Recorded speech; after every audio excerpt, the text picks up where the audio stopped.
la cuarta y penúltima. Yo esperaría que la siguiente podamos terminar. Escribió por acá Ángel, ¿no?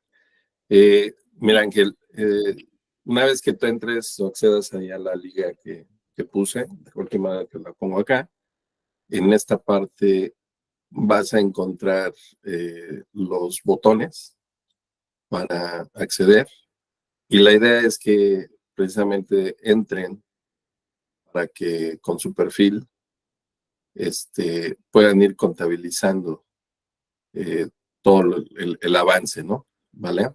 Entonces, esa es la idea, que se les sume también, que vayan ganando insignias, y sobre todo el objetivo es que hagamos la preparación para el examen, después tengamos un examen, ¿no? Un pretest, hay que tomar la evaluación práctica, y e incluso, bueno, ya después ustedes puedan realizar un inicio, algo en un espacio aislado, practiquen todo lo que hayamos visto, y si quieren presentar la certificación, con todo gusto, evaluamos, nos muestran sus pretest y podríamos planear el examen, ¿no? Planear el examen. Nosotros tenemos el 50% de descuento por ser partners, y aquí nosotros podríamos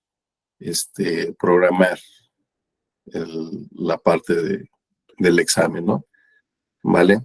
De Azure Data Fundamentals, que es un buen inicio.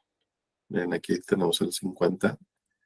Aquí si yo lo aplico, pues ya pagaríamos la mitad, ¿no? ¿Vale?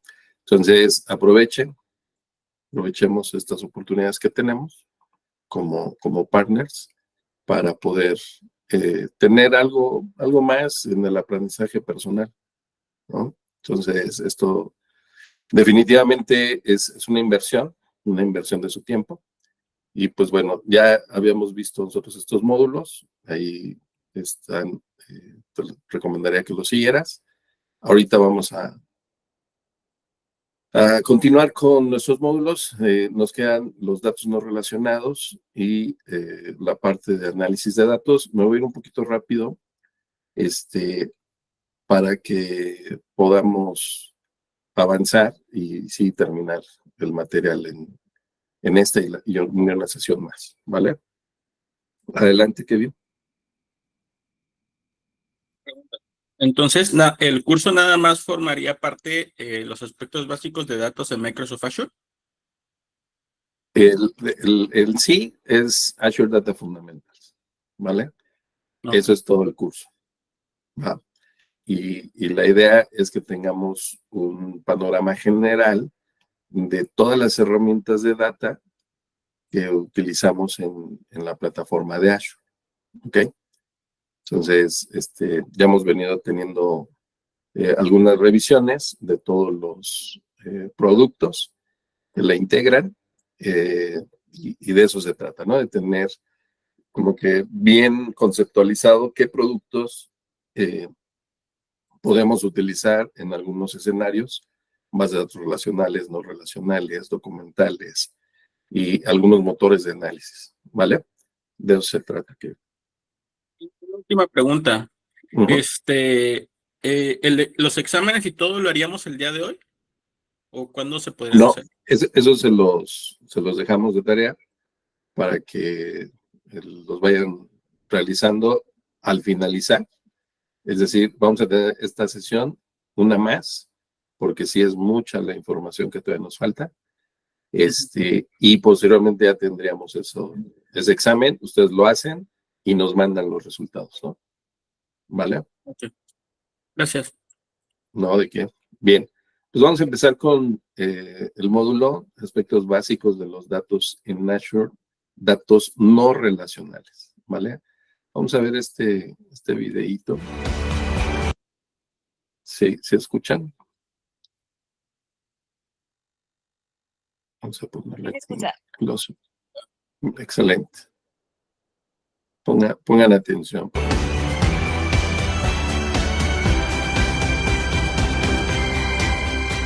Okay, so now you have data that doesn't neatly fit into a common table. What to do next? You have heard the word NoSQL, so maybe that's the solution for you. But then you remember, hey, what about storage account? Does it work for my data as well? In this module, we will look at NoSQL solutions. And NoSQL doesn't mean not SQL. It means not only SQL. So we'll explore Azure Storage, Blob, data lakes, Azure Cosmos DB, and many, many more, so you know when to leverage each service. Remember, this is a fundamentals course, so we won't dive deep into each of the solutions. Our goal is rather to give you an overview of what Azure can do for you and your non-relational data. Excelente. Entonces, ¿qué decía la chica? ¿Qué significa NoSQL?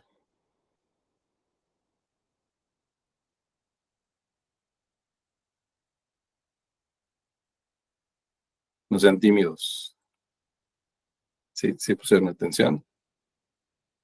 Es not only SQL, ¿no? ¿Vale? Eso significa.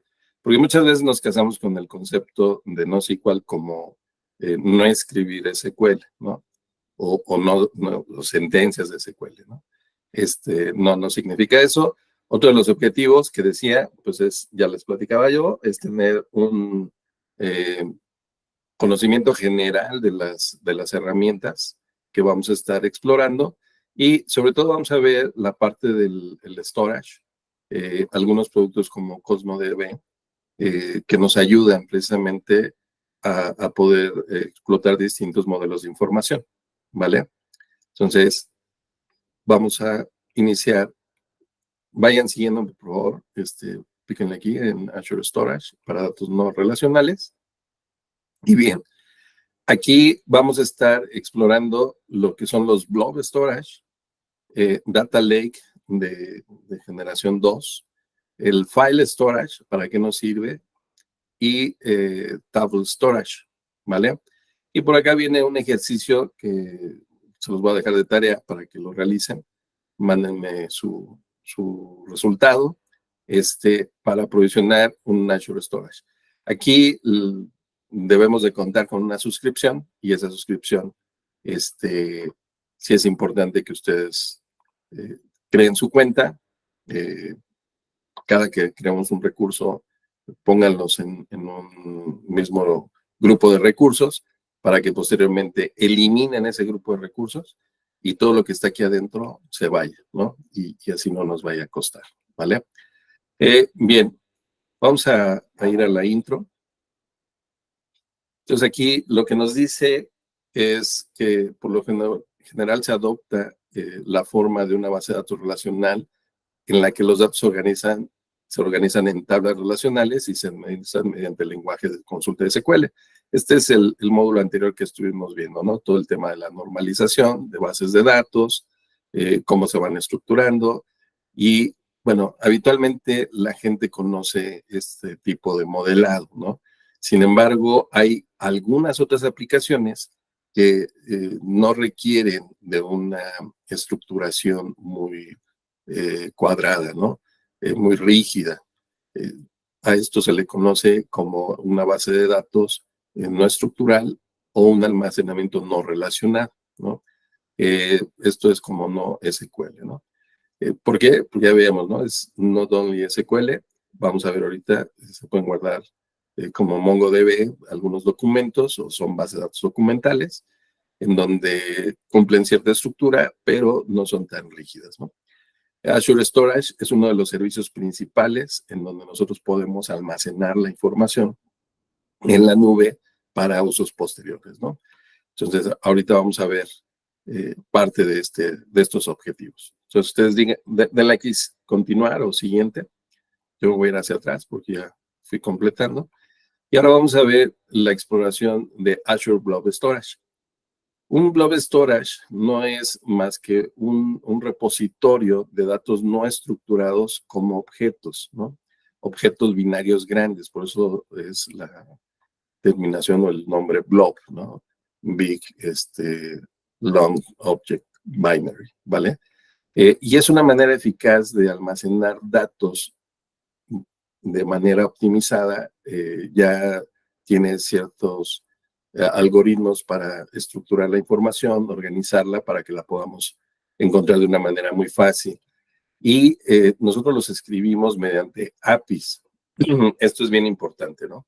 Accedemos a través de un API al Blob Storage para nosotros ir guardando la información. Si bien es cierto, ustedes están viendo aquí en la imagen una manera estructurada como si fuera un file system o un sistema de archivos tipo Windows, en realidad esta separación o esta agrupación en contenedores, así se le llama un blob container, en realidad nos permite ir agrupando la información, pero esto es de manera lógica. Físicamente no existe esta separación, ¿no?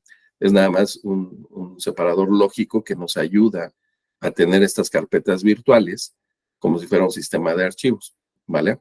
Entonces, estas carpetas, como ya decía, son virtuales y nos permiten tener una mayor estructuración de nuestro contenido. Aquí nosotros almacenamos la información en MB-byte, ¿no? Es una unidad que habitualmente se confunde con megabytes. Por acá les puse el concepto de lo que es un MB-byte.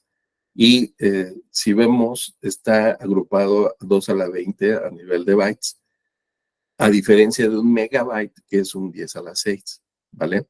Entonces, sí cambia la cantidad de bytes en cuanto a una medida y otra. Y esto es importante porque si estamos calculando espacio en bytes, pues sí debemos de considerar estas diferencias, ¿vale? Por acá tenemos una calculadora. Vamos a ver los 4000 megabytes, que son los bloques de datos, a cuánto equivale en un gigabyte. Vamos a verlo. Y 4000 megabytes equivalen a 4.1904 gigabytes, ¿vale?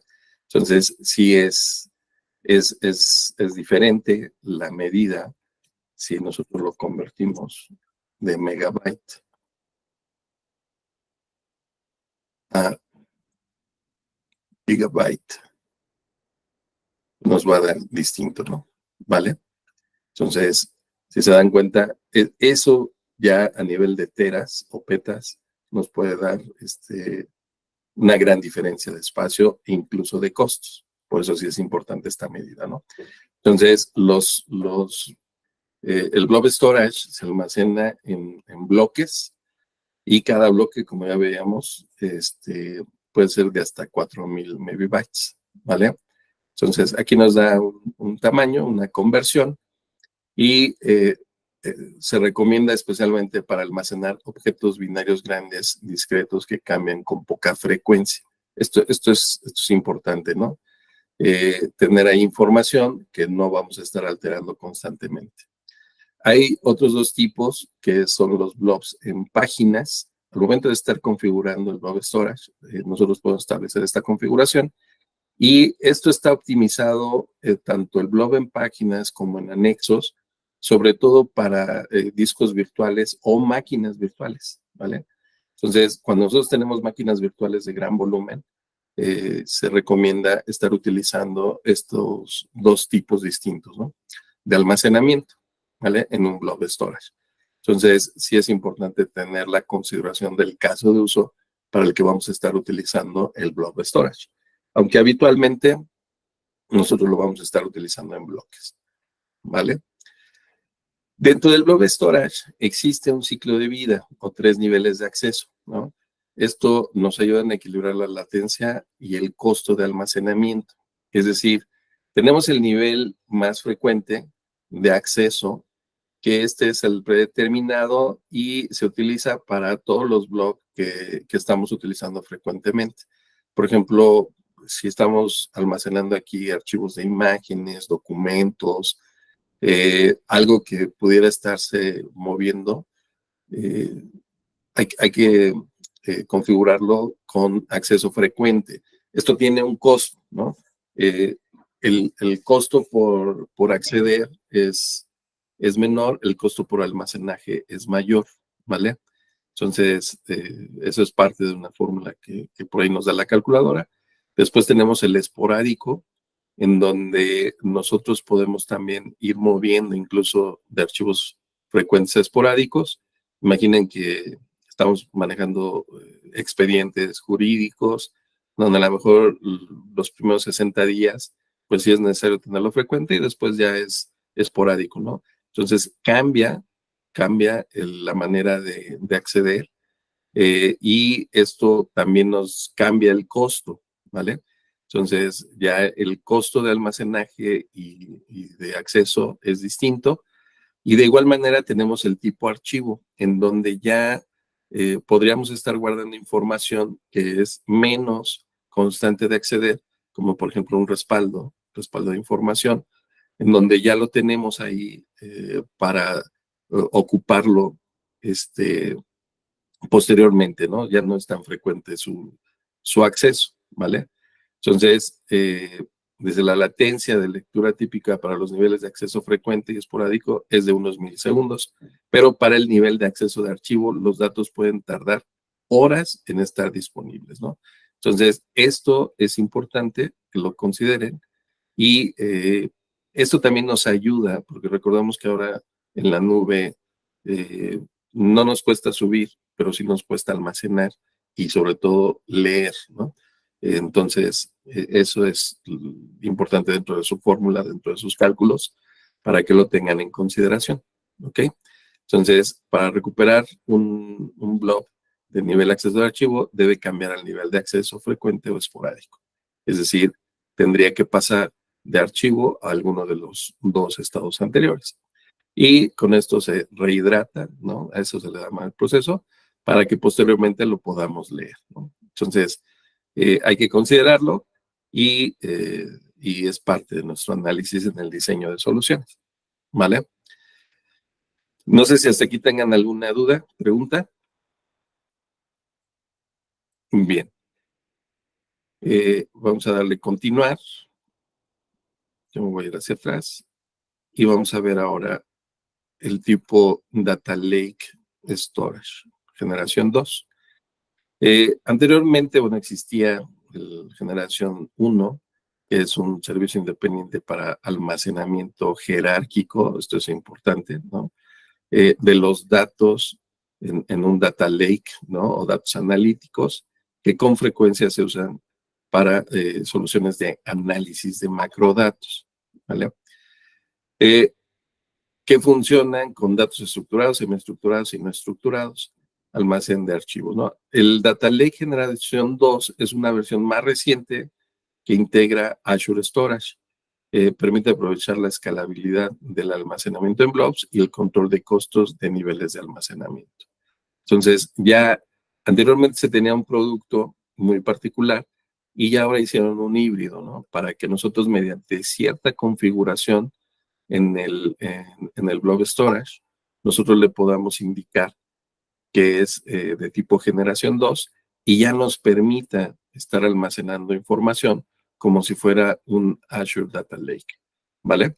Entonces, es importante esta conceptualización y habitualmente las herramientas con las que nosotros explotamos la información es mediante Hadoop, que es un motor open source y que a su vez también está integrado en soluciones como Azure HD Insight, en Azure Databricks y en Azure Synapse Analytics.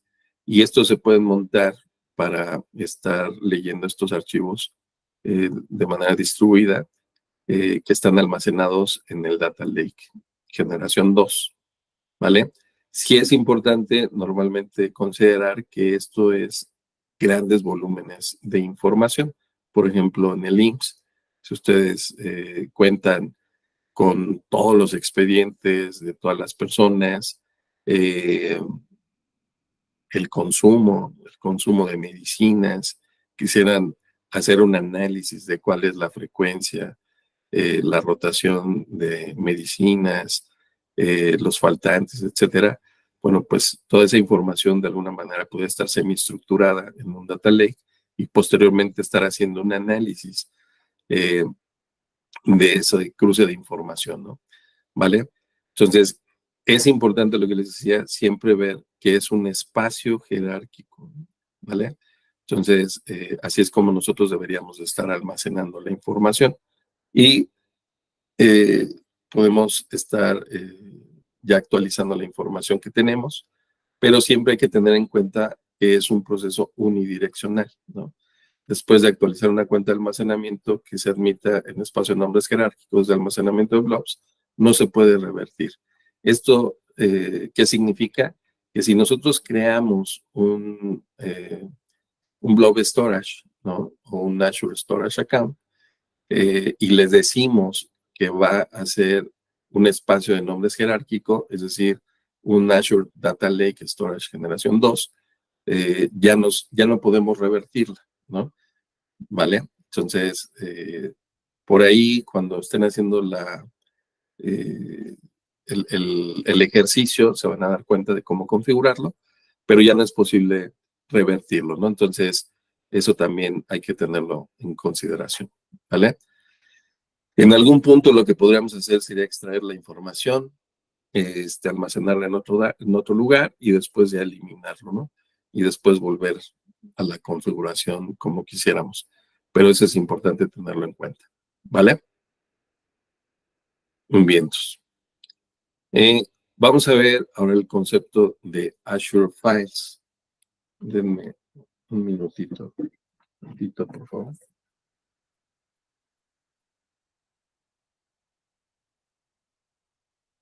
Bien, ya puse en silencio mi teléfono. Bien, Azure Files es una manera de nosotros compartir archivos entre distintos usuarios en la nube, ¿vale? Así como ustedes pueden compartir sus archivos en su computadora en una red para que alguien pueda acceder, Azure Files también tiene esta facilidad de en una red, en la nube, se puedan estar compartiendo archivos a distintos usuarios. Y esto con la finalidad, imagínense a lo mejor que están ustedes teniendo una solución en donde dejan un documento y ese documento tiene ciertos indicadores, información semanal, diaria para operaciones. Y para no crear un sistema de base de datos algo más complejo, pueden tener este tipo de soluciones en donde Azure Files le permite compartir con distintos usuarios los archivos en la nube, ¿vale? Entonces, tiene distinto costo, una baja latencia y una alta disponibilidad, ¿no? Entonces, eso es básicamente lo que nos ayuda, ¿no? Permite eliminar costos de hardware, la sobrecarga de mantenimiento y la alta disponibilidad y almacenamiento escalable en la nube para los archivos, ¿no? Entonces, esto es parte de los beneficios, ¿no? Puede almacenar o compartir hasta 100 terabytes de datos en una sola cuenta de almacenamiento. Se pueden distribuir en cualquier número de recursos compartidos. El tamaño máximo de un solo archivo es de 1 terabyte. Esto pues, nos da una dimensión de la cantidad de espacio que podemos compartir, ¿no? En el archivo. Y establecer cuotas también para cada recurso. Actualmente Azure File Storage admite hasta 2,000 conexiones simultáneas por cada archivo compartido. Entonces, esto es parte de los beneficios, ¿no? La escalabilidad que ya platicamos. Entonces, si es para algunos casos de uso, podríamos estar utilizando Azure Files, ¿vale? Cuando creamos una cuenta de almacenamiento, podemos cargar archivos mediante Azure Portal. Esta es una de sus interfaces, o bien mediante herramientas como AZCopy. AZCopy es un CLI, o un cliente a nivel de terminal para que nosotros podamos estar moviendo o actualizando a través de terminal y no de manera gráfica, ¿no? Habitualmente, cuando ya estamos en un sistema ya más productivo, normalmente se hace a través de terminales. ¿Para qué? Para no darle acceso por seguridad a las consolas a los usuarios, ¿no? Pero, bueno, sin embargo, están las dos opciones, ¿no? Se puede utilizar el Azure File Sync para sincronizar las copias almacenadas y tenerlas en caché, ¿no? Compartidos, ¿vale? Entonces, esto también. Y tenemos dos tipos de acceso. El estándar, que utiliza los discos convencionales, los discos duros, y el premium, que utiliza discos de estado sólido. Aquí la lectura y la escritura pues, es mucho más eficiente, mucho más rápida, porque nos da mayor rendimiento. Sin embargo, tiene un costo, ¿no? También tiene una tarifa mayor el premio, ¿vale? Aquí, esta es pregunta de examen, ¿no? El uso compartido de archivos se hace a través de bloques de mensajes del servidor o el protocolo SMB, ¿vale? Entonces, así es como se utiliza este protocolo SMB, a diferencia del NFS, ¿no? O el Network File System, que habitualmente se utilizan en las versiones de Linux y Mac. Entonces, esta apréndansela, ¿no? Es pregunta de examen de certificación. Entonces, se maneja con este protocolo SMB, ¿vale? Así es como nosotros también podemos compartir archivos, estar sincronizando y estar teniendo esta manera de estar actualizando todo nuestro data lake también, ¿vale? Hasta aquí, ¿alguna pregunta, duda? Bien. Vamos a ver, han escuchado que también podemos tener tablas de Azure. ¿Esto a qué significa? ¿No? Exploración de tablas de Azure. Tenemos Azure Table Storage, es una solución de almacenamiento no SQL que usa tablas que contienen elementos de datos clave-valor, ¿vale? O llave-valor, como algunos lo conocemos. Cada elemento se representa mediante una fila que contiene columnas para los campos de datos que deben almacenarse. Si bien es cierto, ustedes están viendo aquí más información, habitualmente lo que nosotros actualizamos son las propiedades, ¿no? Estos otros datos de partition y row key, así como el timestamp, son datos de control que cada que nosotros agregamos información se va actualizando, ¿no? Entonces, no hay que confundir el concepto de Azure Table Storage como una tabla o una entidad en una base de datos relacional, ¿no? Esto es muy distinto. Aquí nos permite almacenar datos semiestructurados. Todas las tablas de una tabla deben tener una clave única compuesta por la clave de partición y la clave de fila. Esto es lo que los distingue, ¿vale? Y lo que les decía, nosotros no alteramos o manejamos esta información. El mismo motor se lo agrega. Y una marca de tiempo, que es el timestamp, ¿no? Registra la fecha y hora en la que se realizó la modificación o la inserción. Pero aparte de eso, las columnas de cada fila pueden variar, porque tú puedes tener distintos valores almacenados, ¿no? En tu llave valor.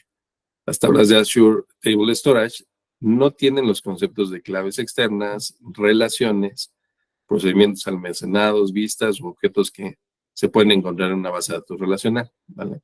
Era algo de los conceptos que veíamos en las bases de datos relacionales, ¿no? El tener foreign keys, ¿no? Por ejemplo, llaves primarias.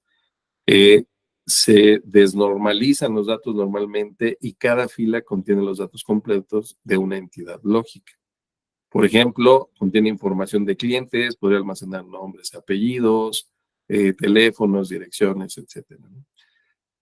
Cada fila puede ser diferente en función de la cantidad de números de teléfonos, direcciones, etc. Y este es parte del manejo o el caso de uso que nosotros le podemos estar dando, ¿no? Compartir información clave de partición, se almacenarán juntas, tanto la clave como el key, el row key, que ya veíamos aquí. Las particiones son independientes entre sí y pueden agrandarse o reducirse a medida que se agregan o se quitan filas de una partición.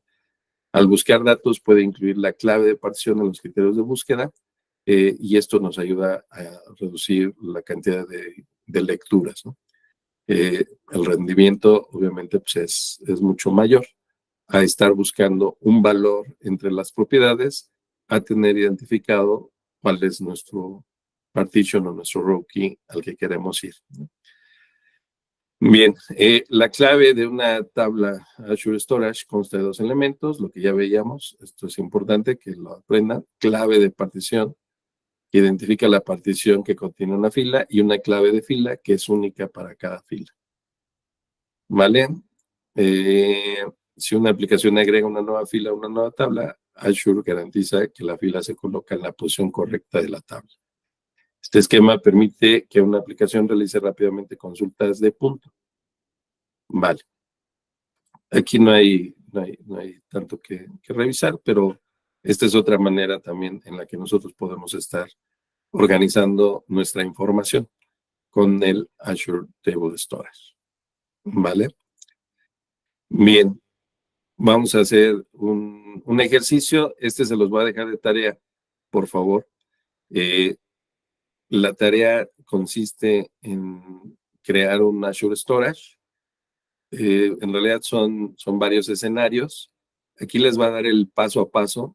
Lo que les decía es importante tener ya una cuenta en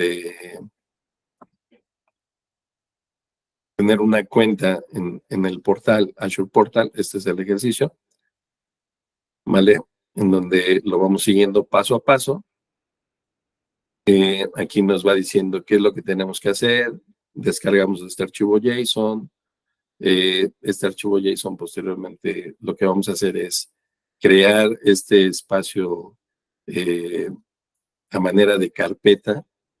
Es lo que nos dice, y que veamos cómo al momento de crear esa carpeta virtual, físicamente no se guarda hasta que nosotros ya persistamos el archivo, el primer archivo 1JSON, es cuando ya vamos a ver esa separación o esa manera de organizar en un blob storage, si tuviéramos productos, proveedores, clientes, etcétera, y quisiéramos irlos como estructurando u organizando en esas carpetas virtuales hasta que nosotros no guardemos el primer archivo, es que la vamos a ver, ¿vale? Después viene el ejemplo que traemos de un Data Lake generación 2. Aquí es importante darle la configuración que nos está pidiendo para que realmente sea un espacio jerárquico, ¿vale? Y nos va a llevar hacia la parte de crear y ver cómo es que después podemos ver un archivo JSON, Prod 2, lo descargamos, lo cargamos y ya lo vamos a poder consultar.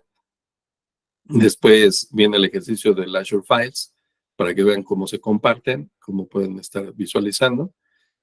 Y el Azure Table, ¿vale? Donde ustedes van a poder ir agregando información y van a identificar cómo el partition, el row key, así como el time, son agregados, ¿vale? Entonces, sigan este ejercicio paso a paso. Puede hacer que cambie, sí, algunos datos, porque esto tiene ya rato que lo hicieron. Sin embargo, cambian algunas cosas muy pequeñas, ¿no? No se desesperen, échenle una leída, releída. Si tienen alguna duda en particular, con gusto, los puedo atender, manden un correito, mauricio.jimenez@ciasoftware.com, y lo podemos resolver, ¿vale? Entonces, este ejercicio se los dejo. Lo que les decía, es importante tener una cuenta en Azure para que puedan ir creando todo su ejercicio, ¿no? Entonces, por acá ustedes pueden tener todos sus productos y vayan familiarizándose, ¿no? Y nosotros podemos ir creando un recurso. Habitualmente aquí les va a aparecer los que más se utilizan o más han utilizado. pero si no encuentran alguno, pues aquí le pueden dar, ¿no? Azure Blob Storage. Y aquí les va a aparecer. Si les llega a aparecer distintas opciones, marquen son los servicios de Azure para que nada más vean los que ofrece. Y aquí es a donde nosotros podemos estar viendo el Azure Storage, ¿vale?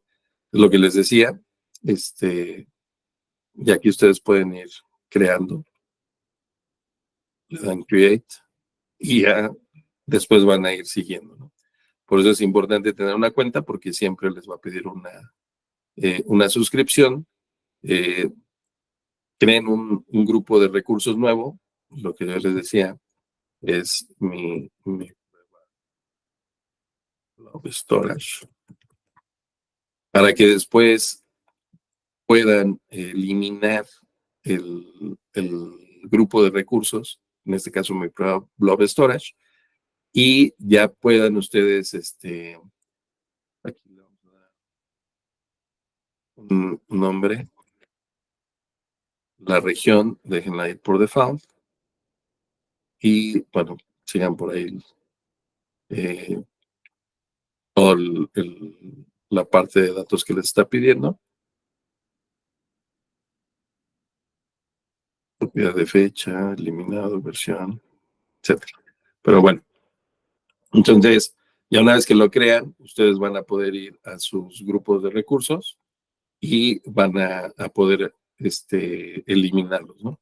Entonces, cuando vean su grupo de recursos, aquí lo van a ver, le dan a eliminar, les va a decir que sí, le ponen el nombre, porque es una manera de seguridad que les da, y les va a decir que todo lo que esté ahí contenido se va a eliminar, para que no les quede nada y no nos cueste nada, ¿vale?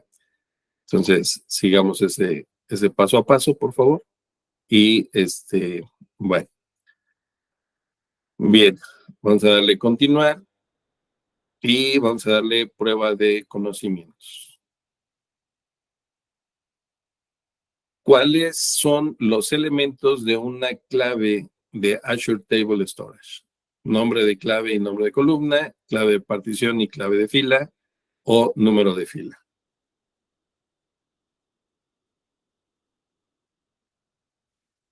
Dos, clave de partición y dos. clave de fila. Bien. ¿Qué debe hacer en una cuenta de Azure Storage existente para admitir un lago de datos para Azure Synapse Analytics? Incorporación de un recurso compartido de Azure Files, creación de tablas de Azure Storage para los datos que quiere analizar, actualización de la cuenta para habilitar el espacio de nombre jerárquico y crear un contenedor de blobs. 1, 2 o 3.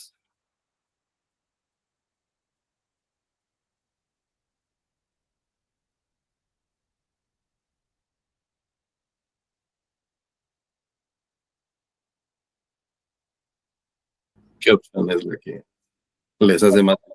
¿La 3? Y la 3. La 3, ¿no? Hablábamos de que es importante tener esta parte de nombres jerárquico.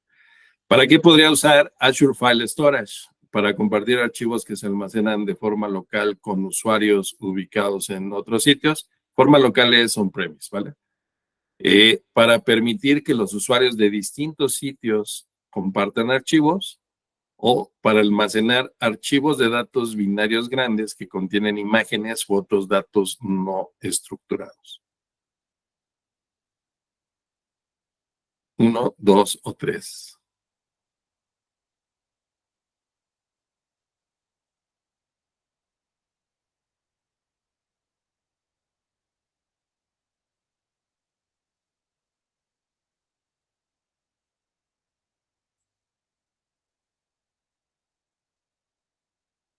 ¿Cuál creen? Digo, la 1, al ser on-premise, pues no. Esa la descartamos. Nos quedamos con las otras dos. 2. La Y 2. también dos. Hablábamos que, pues aquí en realidad, pues vamos a compartir, ¿no? Que estén en distintos lugares, ¿vale? Bueno, denle ahí comprobar las respuestas y gánense sus puntos. ¿Cuánto les dio?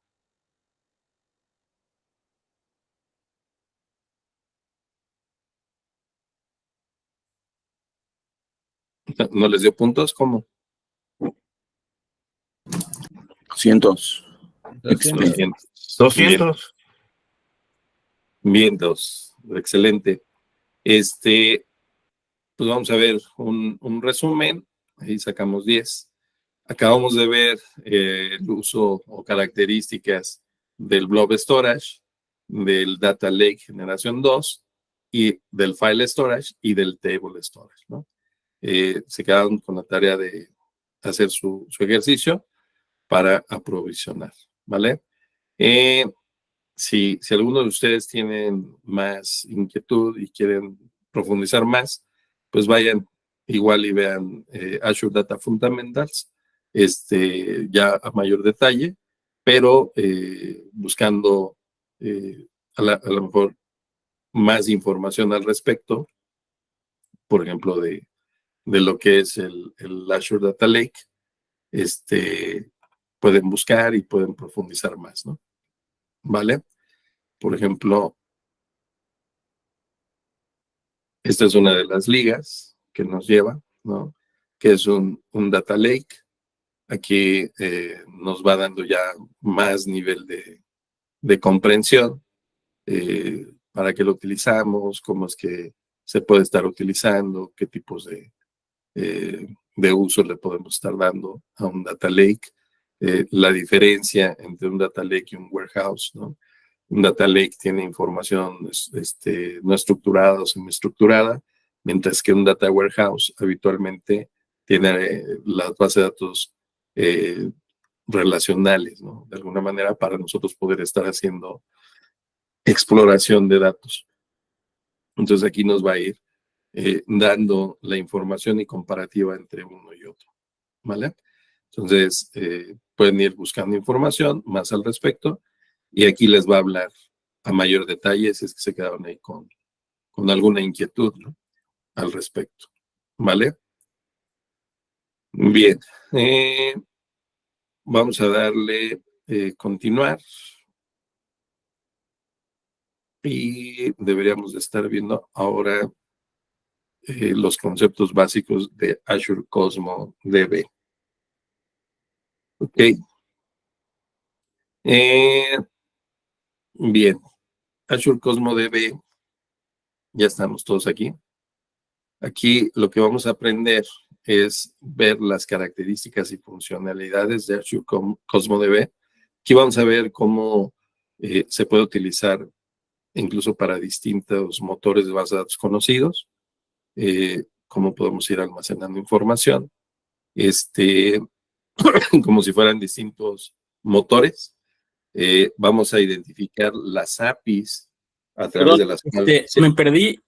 Tenemos que entrar a aspectos básicos de las bases de datos en Azure, exploración, análisis de datos en Azure. En exploración de aspectos básicos de Azure Cosmo DB. Ah, ya llegué. Perdón. Ok. El siguiente, sí. Bien. Aquí vamos a identificar las distintas APIs admitidas para Azure Cosmo DB. Y hay un ejercicio que también se lo van a llevar de tarea, que es aprovisionar una instancia de Azure Cosmo DB. ¿Vale? Entonces, está pequeñito el módulo. Espero que lo podamos terminar muy rápido.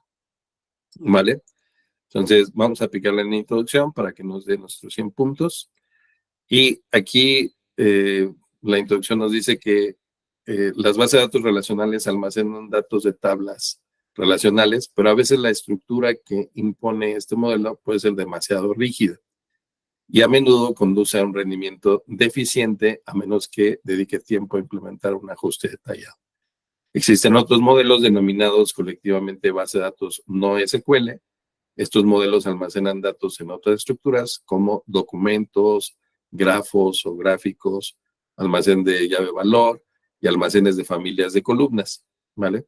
Entonces, normalmente una base de datos relacional, si nosotros quisiéramos guardar este tipo de información, pudiera tener un desempeño muy distinto porque no fue creado con ese objetivo, Sin embargo, este tipo de motores como CosmoDB nos ayudan precisamente a ir modelando soluciones no SQL, ¿vale? Que nos van a ayudar a tener un mayor rendimiento, e incluso este tipo de base de datos es altamente escalable, ¿vale? Entonces, ahorita lo vamos a ir desglosando, ¿no? Aquí vamos a describir las características, las APIs y, bueno, ya veíamos el aprovisionamiento. Vamos a darle continuar. Bien. Descripción de Azure CosmoDB, ¿vale? Aquí tenemos distintos casos de uso en donde podemos estar guardando documentos, grafos, llaves valor o tablas de llaves valor o familia de columnas, ¿vale? En donde, por ejemplo, una familia de columnas, en una columna podríamos tener los datos del cliente y en otra columna podríamos tener los datos del producto, ¿no? Y así los vamos a ir agrupando, ¿no?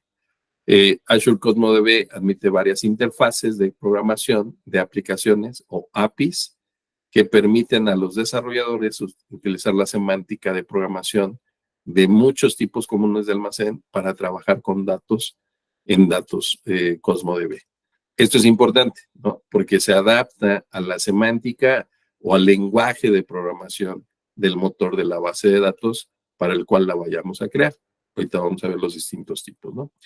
Entonces, la estructura de datos interna se abstrae, lo cual permite utilizar CosmoDB para almacenar y consultar datos mediante APIs con los que, bueno, pues ya estamos familiarizados. Si no, bueno, ¿qué es un API? Es una interfaz de programación de aplicaciones, ¿vale? Es decir, es una interfase que nos permite, mediante ciertas operaciones, estar actualizando la información, ¿vale? De eso es de lo que trata un API. CosmoDB utiliza índices y particiones. Esto es bien importante porque la segmentación de la información hace que tenga un mejor rendimiento, es decir, un rápido acceso a lectura y escritura, y esto permite que se pueda escalar volúmenes masivos de datos. Puede habilitar escrituras en varias regiones. Esto es importante, ¿no? Porque en varias regiones nosotros podemos ir habilitando usuarios distribuidos globalmente para que puedan trabajar con datos de una réplica local. Entonces, si nosotros tenemos usuarios en distintas partes del planeta, mediante esta habilitación de regiones es que ellos pueden estar accediendo de manera local a una base de datos distribuida, ¿ok? Y esto pues va a disminuir la latencia, ¿no?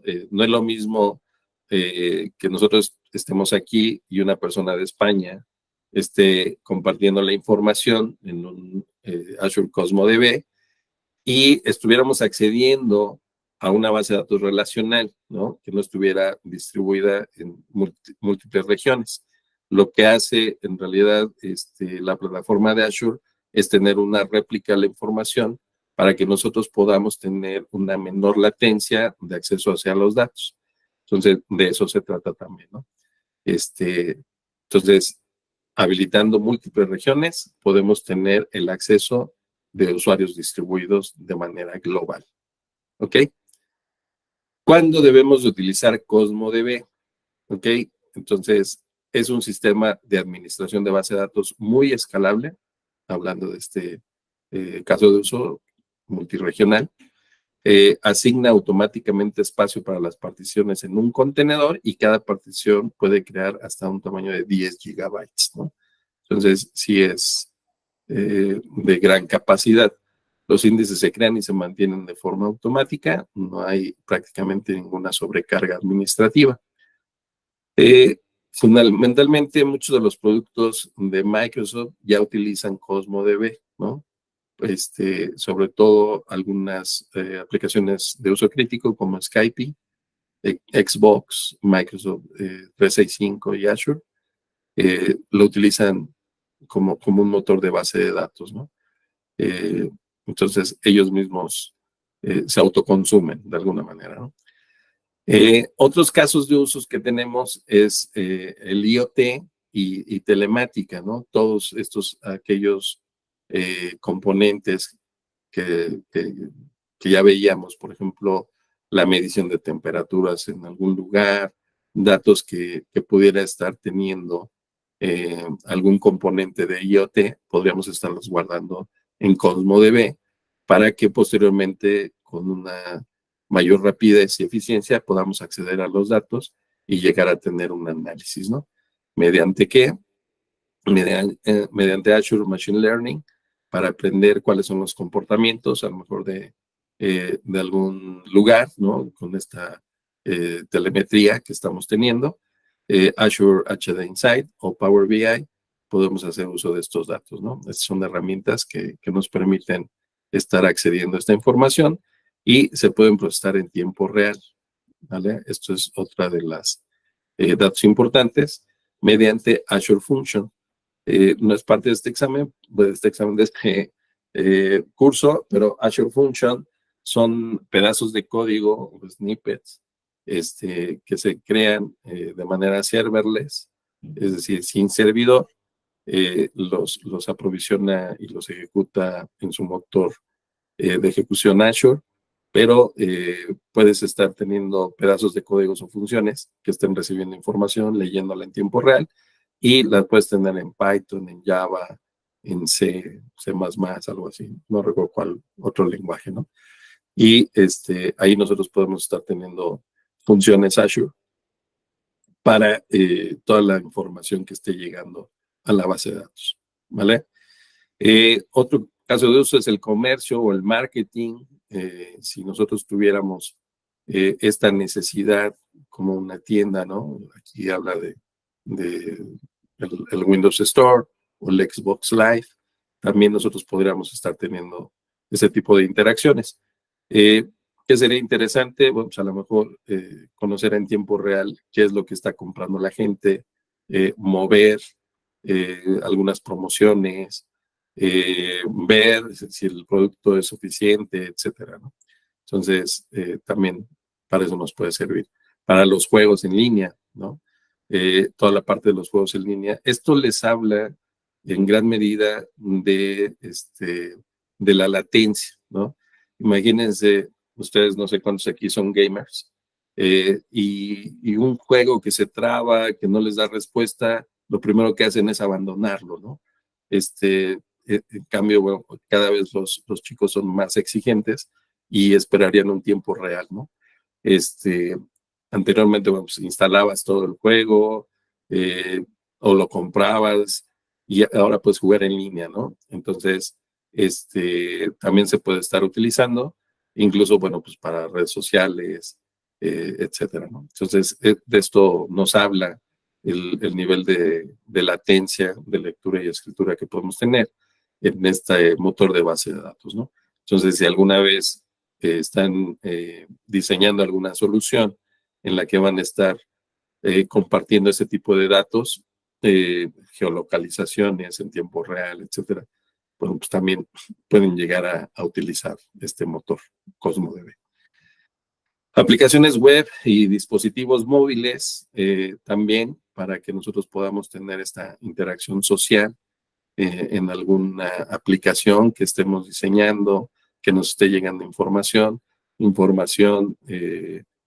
interactiva, ¿no? A lo mejor dentro de, si ustedes están creando un grupo, una aplicación en donde están chateando o viendo estados con distintas personas, pues bueno, también es parte de un caso de uso en el que nosotros podemos estar utilizando, ¿vale?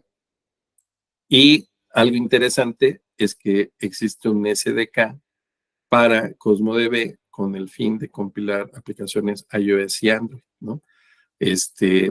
Por ahí, no sé si han escuchado el Xamarin Framework, es pues un marco de desarrollo de soluciones móviles que creó Microsoft también hace algún tiempo, y bueno, aquí se los dejo para que también investiguen de qué va, pero bueno, eso es parte de los principales casos de uso en los que nosotros podemos estar utilizando, ¿no?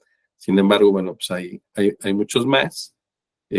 Aquí está una liga en donde ustedes podrían ir viendo cómo podemos irlo utilizando, ¿no? ¿Vale? Entonces, pueden tener mayor profundidad al respecto, ¿no? Algunos niveles de servicio. La clase anterior ya veíamos cómo un dígito hace mucho la diferencia en los niveles de servicio. Entonces, eso también les puede hablar al respecto, ¿no? De la optimización y la baja latencia que puede tener. Eso es lo que les hablaba de los Azure Function, ¿no? En donde nosotros podemos estar teniendo información y de acuerdo a ciertos eventos, estar lanzando pequeños pedazos de código, no necesariamente un microservicio, un servicio monolítico, sino un pedazo de información que a lo mejor actualice el inventario, que vaya y grabe alguna bitácora, que desencadene otro tipo de eventos, etcétera, ¿no? La parte de los juegos, ¿no? Cómo pueden ir creando aplicaciones web, móviles, etcétera, ¿vale? Entonces aquí les va a dar mayor vista de los casos de uso. Súper. Bien, hasta aquí alguna duda, pregunta. ¿Todo bien, chicos? Excelente. Bien, vamos a darle continuar, Jonathan Vero, gracias. Vamos a darle continuar. Aquí viene la exploración de Azure CosmoDB. Este es el ejercicio. Sí, ¿verdad? Ahí vamos. Ah, no, perdónenme. Vamos en la identificación de las APIs de Azure CosmoDB. En la unidad 3. ¿Vale? Azure CosmoDB, como ya veíamos, es una base de datos distribuida y administrada. Cuando hablamos de administrada, son los servicios SaaS que ya platicábamos, ¿no?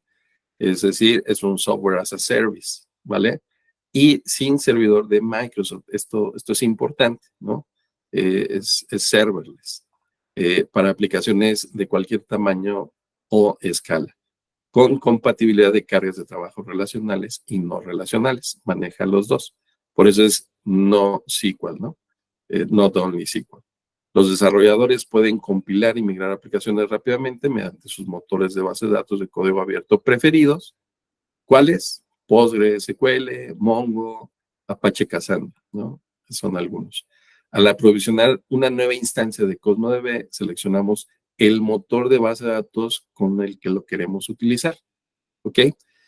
La elección del motor depende de muchos factores, como el tipo de datos que se van a almacenar, la necesidad de administrar aplicaciones existentes y la aptitud de los desarrolladores para trabajar con el almacén de datos.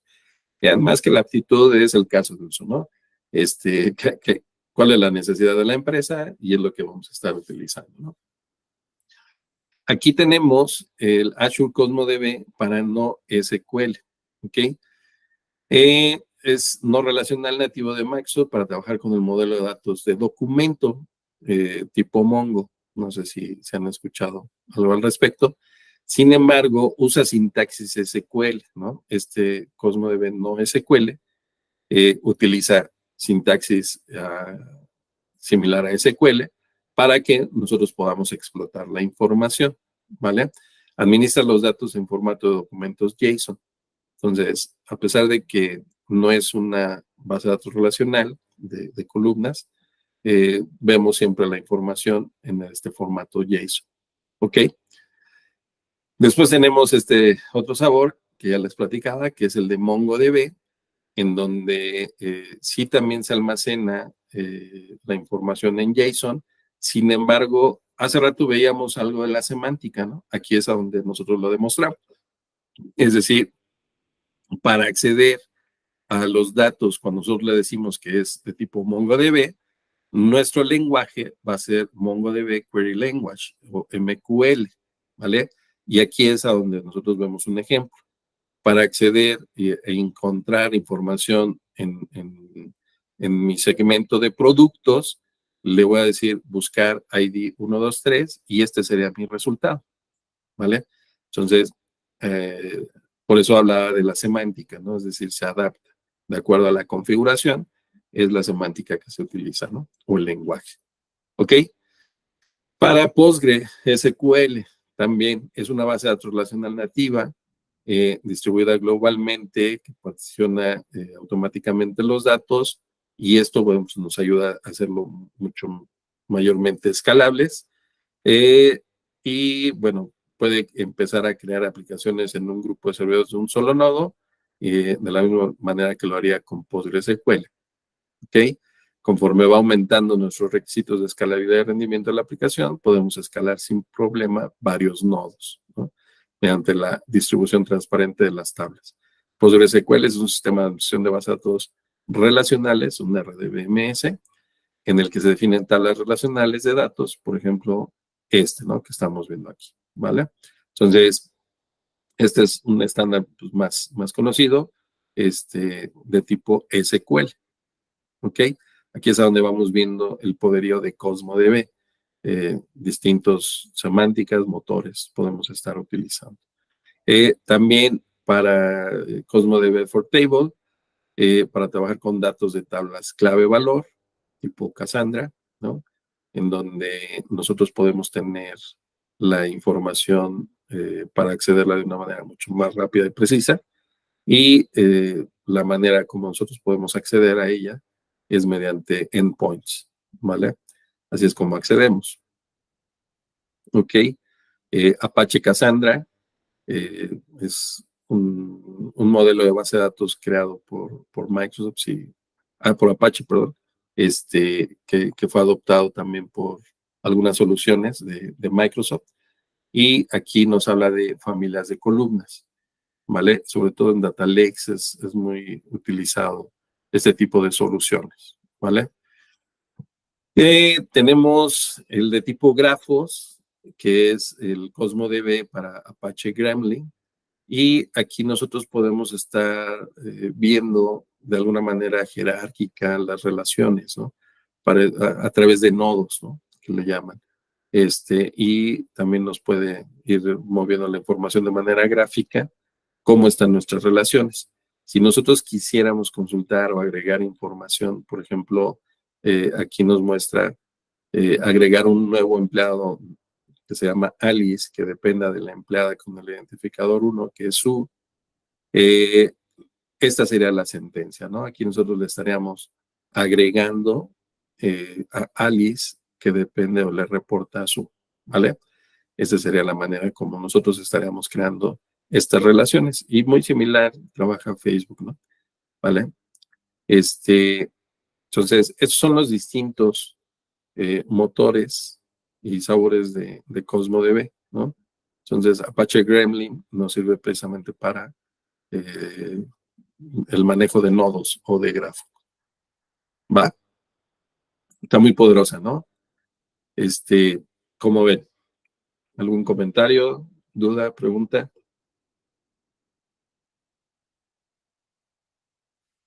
O ninguna. ¿Se imaginaban que CosmoDB tuviera este tipo de uso? ¿Ya habían escuchado de él?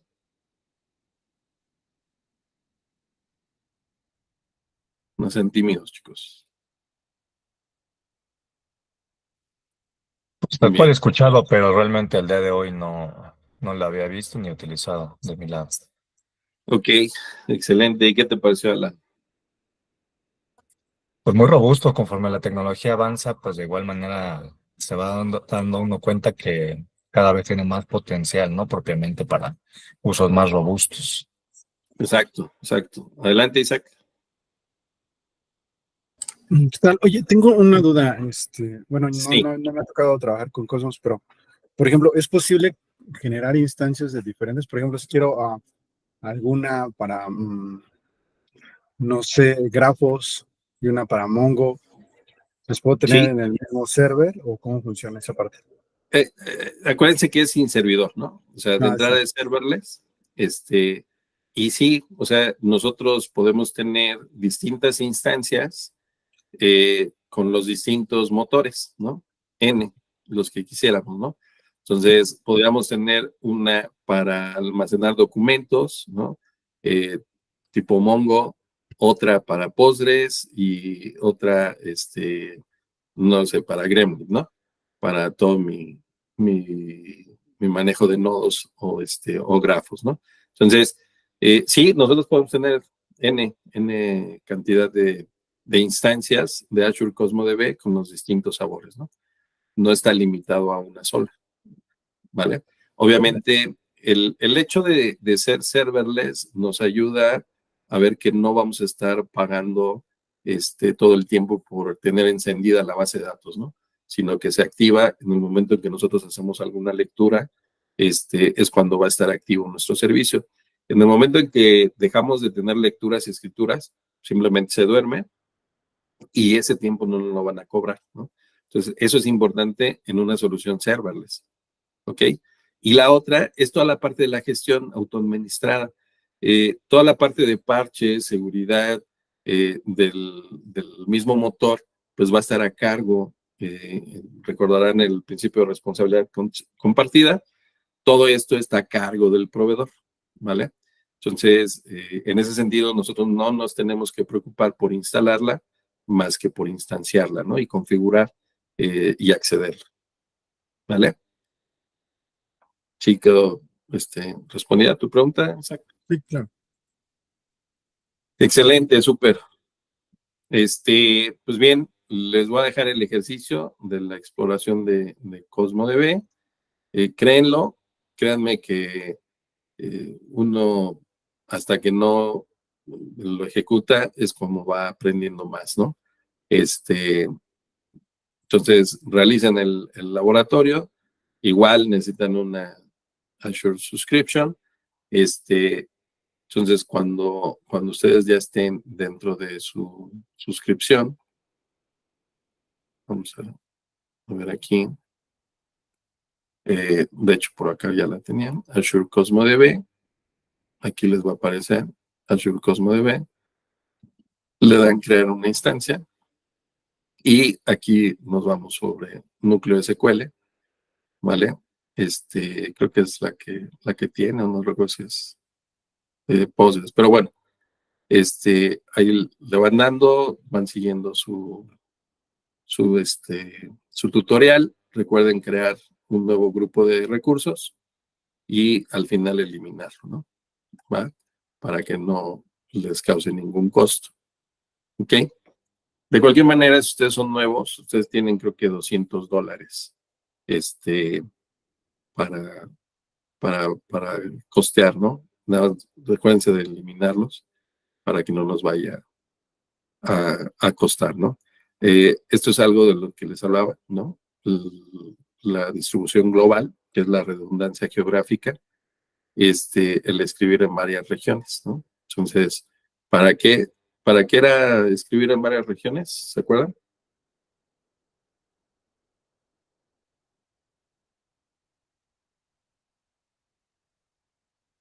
¿No? Para que otros usuarios de otras regiones también accedan a la información, ¿no? Y tener menor latencia. ¿Recuerdan? Bien. Entonces, para eso nos sirve. Bien. Pues vamos a continuar. Vamos a darle aquí siguiente. Y pues bueno, ya con esto nosotros resumimos. ¿Qué aprendimos? Bueno, que Azure Cosmos DB proporciona una solución de base de datos a escala global para datos no relacionales. Y bueno, aprendimos a describir todas las características, identificar las APIs, ¿no? Hay distintas APIs para acceder y el ejercicio que van a hacer es aprovisionar. Ok, bien. Aquí hay alguna liga, que es aspectos básicos de los datos de Azure. Vamos a ver de qué trata. Si ustedes le dan por acá, bueno, nos lleva a la misma liga, ¿no? Es que le llamaron distinto, pero es lo mismo que estamos viendo. Bien, vamos a darle continuar o finalizar, no sé qué opción les aparezca. Pero bueno, ya con esto nosotros terminamos el módulo de Azure Storage y aspectos básicos de Azure Cosmo DB. Una ¿Vale? prueba de conocimientos, ¿no? Ah, esa nos faltó. Sí. Eso. Bien, entonces, perdónenme. ¿Qué API debe usar para almacenar y consultar documentos JSON en Azure Cosmo DB? Azure Cosmo DB para NoSQL, Azure Cosmo DB para Apache Cassandra o Azure Cosmo DB for Table.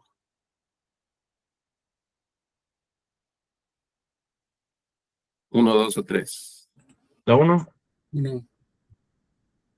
¿Qué API de Azure Cosmo DB debe usar para trabajar con datos en los que las entidades y sus relaciones entre sí se representan en un gráfico mediante vértices y bordes? Azure Cosmo DB para Mongo, Azure Cosmo DB para NoSQL o Azure Cosmo DB para Apache Gremlin.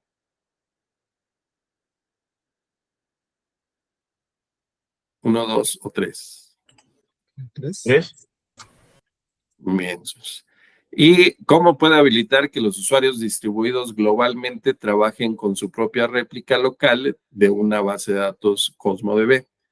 Cree una cuenta de Azure CosmoDB en cada región en la que tenga usuarios. Use la API para Table, para copiar datos en Table Storage de Azure en cada región en la que tengas usuarios. O habilitamos las escrituras en varias regiones y agregamos las regiones en las que tenemos usuarios. 1, 2 o 3.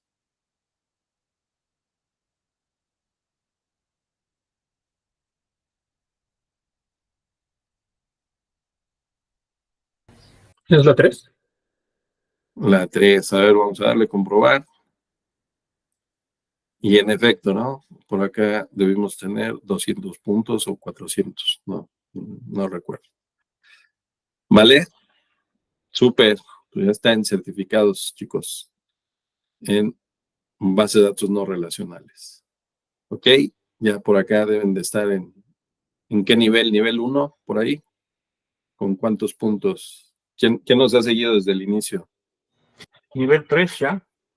Nivel 3, súper. Excelente. ¿Cuántos puntos llevas? ¿Quién habló por ahí? 1750. Excelente, John. Qué bueno. Me da gusto. Bien, pues vamos a ver ahora el cuarto módulo. Yo recuerdo, no sé, es mi imaginación, creo que al inicio del curso teníamos varios módulos acá, como que le dieron una reestructurada o algo, no sé. Y ahora nos quedamos con 4 grandes y el último agrupa varios, ¿no? Antes como que lo teníamos aquí, afuera. Pero bueno, vamos a ver aspectos básicos de datos en Microsoft Azure, puntualmente la exploración del análisis de datos en Azure, ¿ok? Ya vimos la creación, ya vimos cómo se almacenan, ahora vamos a ver cómo los explotamos, ¿ok? Bien. Y vamos a ver este videíto.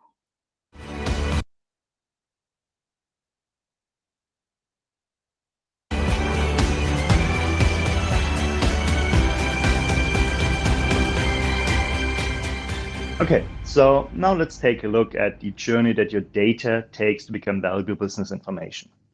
Let's talk about how to best transform your data, extract relevant information, and also how to visualize this information so that we can learn from them and make informed business decisions.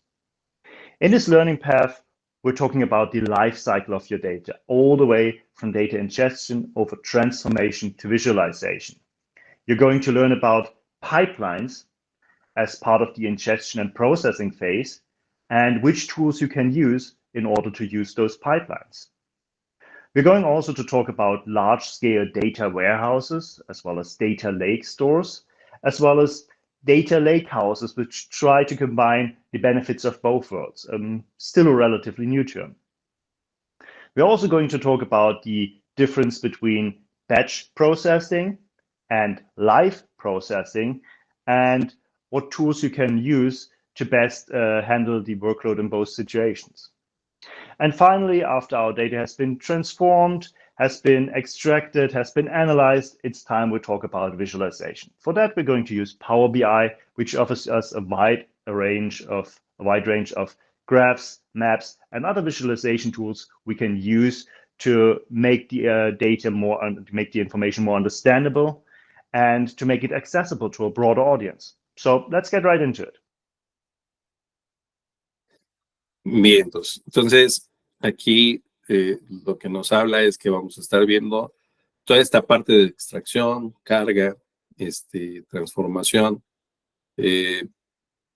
Algunos lo conocen al revés, como extraer, transformar y cargar. Algunos otros modelos, y ahora con Data Lakes, extraer, cargar y después transformar. Y después ver la manera en cómo distintos servicios de la plataforma de Azure nos pueden servir para crear pipelines que nos ayuden a ir diseñando este flujo de transformación hasta dejarlos en algún modelo, de tal manera que mediante algunas otras herramientas de visualización nosotros podamos estar haciendo análisis, ¿no? Análisis a gran escala, e incluso, bueno, pues a nivel usuario, con herramientas tipo Power BI, en donde pueden estar sacando informes, creando informes. Al inicio del curso veíamos que existe un rol que se llama Data Analyst. El Data Analyst es el encargado precisamente de modelar estas soluciones, abstraerlas del usuario, cuál es su necesidad, crear un modelito y después ir con los ingenieros de datos y decirles, esta es la necesidad que tengo, con base en esta información, yo quiero que creen este modelo, crean el ingeniero, ya crea el pipeline, hace toda esa transformación, nos hace la ingesta, pobla ese modelado y después lo podemos explotar mediante Power BI de una manera mucho más sencilla, ¿no? Es decir, sí existe todo un ciclo de vida de la información, hasta desde su concepción hasta el consumo, ¿no? ¿Vale? Eso es importante tenerlo en consideración. Bien, vamos a ver la exploración de aspectos básicos del análisis a gran escala. ¿Ok? Entonces vamos a picarle aquí. Y básicamente las organizaciones usan plataformas de análisis para crear soluciones de análisis de datos a gran escala que generan conclusiones e impulsan el éxito, ¿no? Básicamente estos indicadores, por lo regular, lo que buscan es ir mejorando, ir optimizando el negocio para sacarle más jugo, ¿no? Cambiar tendencias, ver nuevos productos, etcétera, ¿no? Los objetivos que vamos a tener de aprendizaje es identificar los elementos comunes de una solución de análisis, describir las características claves de una canalización o un pipeline de ingesta de datos, identificar tipos comunes de almacenes de datos analíticos y servicios de Azure relacionados, describir soluciones de análisis de datos de plataforma como servicio, que son los Platform as a Service en Azure. Hay un ejercicio que es aprovisionar Azure Synapse Analytics y usarlo para ingerir, procesar y consultar datos. Después describir las características de Microsoft Fabric, que es todo un framework, una solución de software como Software as a Service para el análisis de datos, ¿no? Y el uso de Microsoft Fabric para ingerir y analizar datos. Entonces está muy completo, no sé si nos vaya a alcanzar el tiempo a ver todo, pero sí es muy, muy interesante este módulo, ¿vale? Bien, ¿qué es lo que nosotros debemos de estar con conocimientos? Bueno, pues carga de datos de trabajos para manejo en Azure Storage, que ya lo vimos. Azure SQL Database, a lo mejor algunos no lo vieron, pero bueno, tienen el conocimiento básico. Y Azure Cosmos DB, ¿no? Bien, vamos a darle en introducción. Aquí, bueno, parte de lo mismo, utilizamos para la inteligencia empresarial, los Business Intelligence, ¿no? Lo que es BI. Y se utilizan técnicas de almacenamiento del lago de datos para integrar datos, archivos y orígenes externos. Normalmente una solución de almacenamiento convencional implica copiar datos de almacenes transaccionales en una base de datos relacional con un esquema optimizado para consultar y crear modelos multidimensionales. Por otro lado, se usan soluciones de almacén data lakes con grandes volúmenes de datos en varios formatos que se cargan o capturan por lotes, esto es importante, en flujos en tiempo real y se almacenan en un lago de datos desde que se usan motores de procesamiento distribuido como Apache Spark para procesarlos. Estas tecnologías lo que hacen es tener todo un clúster y tener múltiples procesos activos, ir habilitando el multiprocesamiento. Habitualmente nosotros tenemos una computadora, por ejemplo, una Core i3, 5 o 7, y no todos los cores se utilizan simultáneamente. Apache Spark optimiza este tipo de procesamiento, ¿no? Es decir, se habilitan todos los procesamientos o todos los procesadores para poder distribuir estas cargas y realizarlas de manera paralela, ¿no? Son otras técnicas que, digo, no es parte de este curso, pero que Apache Spark utiliza, ¿no? La optimización de memoria, etcétera, pues para que millones de registros se procesen en un tiempo muy corto, ¿vale? Para eso nos sirve Apache Spark. Vamos a identificar elementos comunes del análisis, lo que ya vemos, la canalización, el almacén de datos analíticos, los servicios como PaaS, Synapse, etc. Bueno, vamos a darle continuar. Y vamos a ver, describir la arquitectura de un almacenamiento de datos.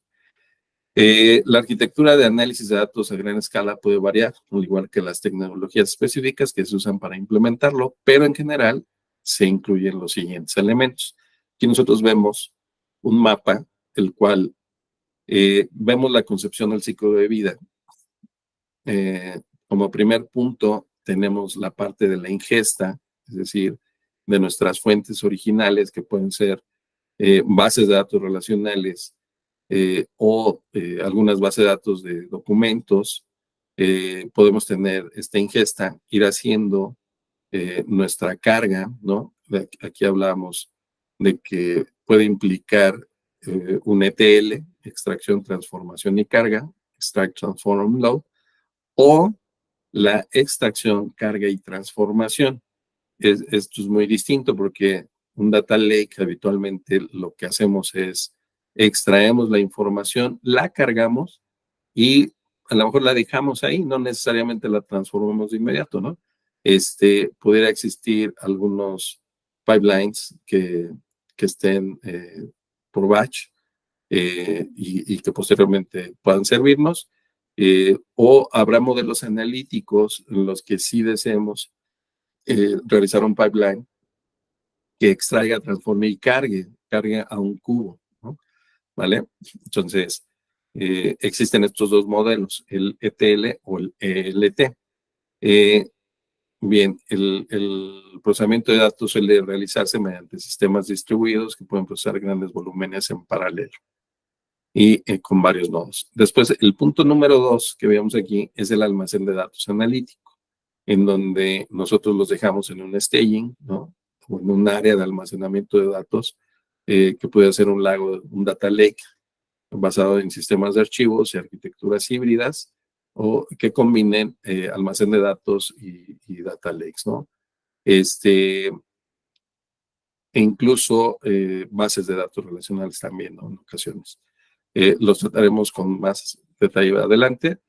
El 3 es el modelo de datos analíticos. Este modelo que estamos viendo acá pudiera ser un cubo, un modelado multidimensional que nos permita más adelante hacer este análisis.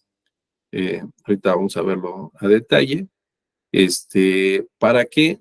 Porque a lo mejor queremos hacer un cruce o un análisis de información de todas nuestras ventas por producto, por región, ver qué tan buena fue a lo mejor una campaña, qué tanto vendimos ahora que fue el hot sale, ¿no? Cuáles son los productos que mayormente se vendieron, entre qué segmentación sea, si conocen algo de marketing, habitualmente se manejan segmentos, ¿no? Un segmento puede ser la edad, otro puede ser el sexo, otro puede ser la ubicación geográfica, las edades, ¿no? También. Entonces, todo ese tipo de modelados nos sirve para hacer modelos analíticos y ver qué tan buena fue nuestra campaña, ¿no? En qué horarios, ¿no? Incluso en qué horarios se vendió más, ¿no? ¿Por qué medio llegaron más, ¿no? Si nos llegaron por internet, por aplicación móvil, por algún kiosco, en tienda físicamente, etcétera, ¿no? Entonces, para eso nos puede servir un modelo analítico y posteriormente, ya una vez que tenemos ese modelado, pues viene la explotación, ¿no? O la visualización de los datos, que es la parte 4, ¿no? Entonces, si lo viéramos en estos 4 fases, pues primero tenemos la ingesta, después tenemos el almacenamiento, después tenemos la parte del modelo analítico y después tenemos la visualización, ¿vale? Básicamente, esta es una arquitectura de almacenamiento de datos para tener una explotación tipo BI, ¿no? O Business Intelligence, o inteligencia de negocios. ¿Ok? Entonces, como parte de la visualización, pues ya veíamos el uso de herramientas tipo Power BI, gráficos, etcétera, ¿no? Incluso ahora, pues existen APIs para poder acceder a la información, incluso a nivel de PowerPoint. ¿Ok? Bien, vamos a darle continuar, por favor. ¿Alguna duda, pregunta hasta aquí? ¿No? Ok. Vamos a ver una canalización de ingesta de datos, ¿no? Bien, ya que conocemos la arquitectura, vamos a ver cómo está distribuido este procesamiento de grandes volúmenes de información, ¿vale? Entonces, en donde nosotros aquí podemos ver una ingesta de gran escala mediante un pipeline. Este es un pipeline, ¿no? O una canalización, en donde tenemos dentro de un flujo, podemos tener distintas actividades. Nosotros tenemos nuestra ingesta de la información. Después aquí viene alguna lectura, alguna persistencia. Podemos tener una combinación de tecnologías dentro de nuestro pipeline que nos permite ir realizando el objetivo de nuestra explotación de la información. Y aquí básicamente pues vamos viendo cómo el ETL se va procesando, ¿no? Podemos tener procesamiento simultáneo, como es que ya veíamos, ¿no? Y para esto se utilizan motores como Databricks. Este es el icono de la plataforma de Databricks, en donde nos va a permitir tener un multiprocesamiento y esto optimiza los tiempos de ejecución, ¿vale?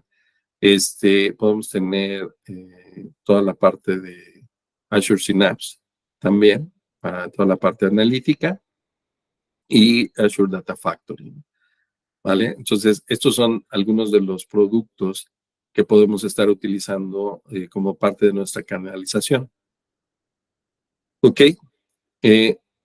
Las canalizaciones constan de una o varias actividades, como es aquí, que pueden operar en los datos. Un conjunto de datos de entrada proporcionan los datos de origen y las actividades pueden definirse como un flujo que se manipula incrementalmente hasta que generamos un grupo de salida de información, ¿no? El objetivo es ese, ¿no? O sea, al final entra algo, se transforma, se procesa. En Databricks tenemos lo que le llaman las capas bronce, plata y oro, en donde el bronce pues es la parte de la extracción, plata es la parte de transformación y la parte oro que es ya la persistencia en algún modelo, ¿no? Etcétera. Entonces, si están interesados en aprender Databricks, nosotros también somos partners de Databricks y existe un una academia. Más adelante búsquenme si están interesados. Tenemos acceso a toda la academia de Databricks para capacitación y certificación. Y pues aquí nosotros podemos estudiar, ¿vale? Databricks, ¿están interesados? Adelante, mándenme un mensajito, ¿vale? Bien. ¿Hasta aquí alguna duda, chicos? ¿No? Se ve sencillo, ¿no? Vamos a... Acuérdense que aquí la idea es, pues, tener el conocimiento general, ¿no? A alto nivel. Bien, vamos a ver la exploración de almacén de datos analíticos. ¿Qué son, no? Un almacenamiento de datos es una base de datos relacional en la que los datos se almacenan en un esquema optimizado para el análisis de datos en lugar de cargas de trabajo transaccionales. ¿Ok? Los datos de un almacén transaccional se transforman en esquemas que los valores numéricos se almacenan en tablas de hechos y toda la parte de dimensiones. Este es el modelo convencional que conocemos como Data Warehouse y existen dos tipos de modelados, que es la tabla de hechos y dimensiones como tipo estrella o aquellos que son como tipo copo de nieve. Vamos a ver, para los que no tienen mucha experiencia en la parte del modelado de Data Warehouse. Vamos a ver gráficamente, digo, yo soy muy gráfico, aprendo más. Estos son los dos distintos modelos, ¿vale? Tenemos del lado izquierdo el copo de nieve y del lado derecho el estrella, ¿ok? El copo de nieve lo que nos permite es ir haciendo drill downs o drill ups, como le llaman en Business Intelligence, para ir navegando a través de una dimensión, ¿vale? Por ejemplo, una dimensión de región podría ser ir de nuestras ventas diarias, que son nuestras tablas de hechos. La tabla de hechos es la central, en donde tenemos guardada la información de todas nuestras ventas diarias. Y después podemos ir haciendo un drill down, es decir, ir viendo, podría tener yo imagínense un reporte en donde vea que vendimos 1 millón de pesos, ¿no? En el hot sale. Entonces, posteriormente, yo quisiera hacer un drill down para conocer qué tienda fue la que vendió más. Entonces, le doy un doble clic, ¿no? Algunas herramientas así funcionan, tipo Cognos, Power BI, Business Objects, etcétera, ¿no? Entonces, hago un drill down, me voy a la tienda y aquí veo distintas tiendas, ¿no? La Roma, Las Lomas, Chapultepec, etcétera, ¿no? Y entonces veo,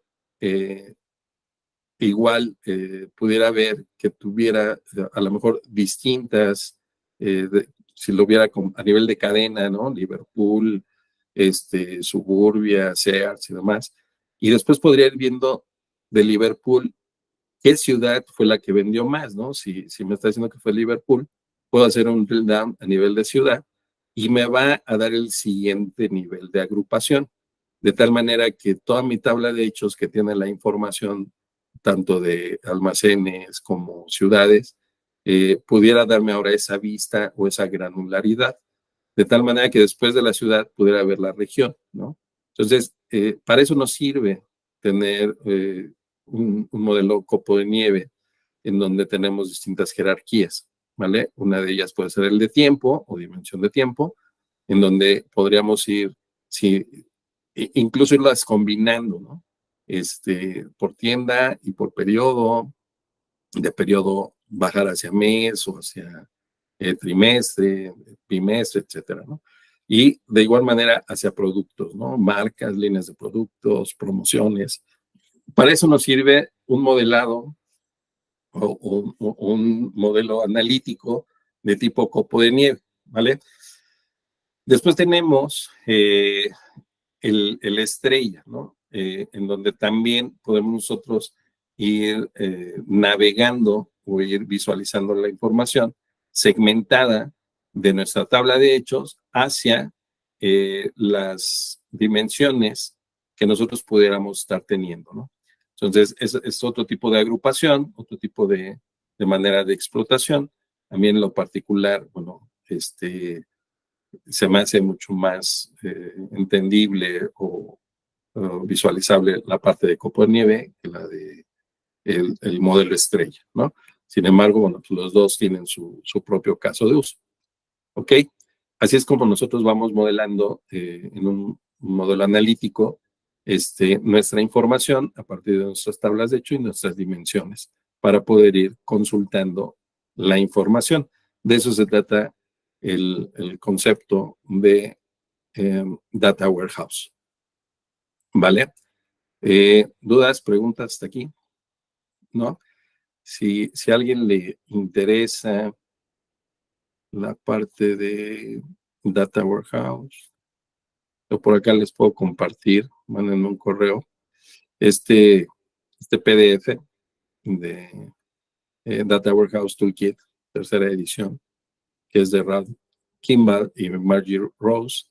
Pues estos son algunos de los padres de la conceptualización de los modelados de Data Warehouse, ¿vale? Y aquí, dentro de toda la información que van explicándolos, por acá el capítulo 18 y 19, si mal no me acuerdo, hablan acerca de las transformaciones, cuidados. Aquí está, ¿no? El modelado dimensional de procesos y tareas y la parte de los ETLs, ¿no?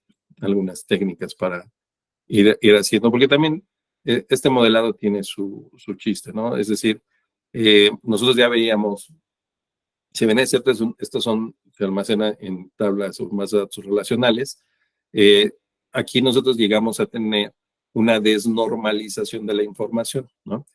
A diferencia de una base de datos operacional, en donde nosotros tenemos normalizar la información, es decir, el nivel de normalización puede ser 3 o 4, en donde ya no se podría llegar a seguir dividiendo. De este lado, nosotros, en nuestro modelado, sí vamos a necesitar que la información se duplique en nuestra tabla de hechos para después poder tener las n relaciones, ¿vale? Entonces, aquí se vuelve a desnormalizar para después tener segmentada la información por cualquiera de estas dimensiones, ¿no? Entonces, son conceptualizaciones distintas, pero en ambos casos se maneja la información en base de datos relacionales, ¿ok? Entonces, si alguien está interesado también en ese libro, pues adelante, mándenme un mensajito y se los puedo compartir, ¿no?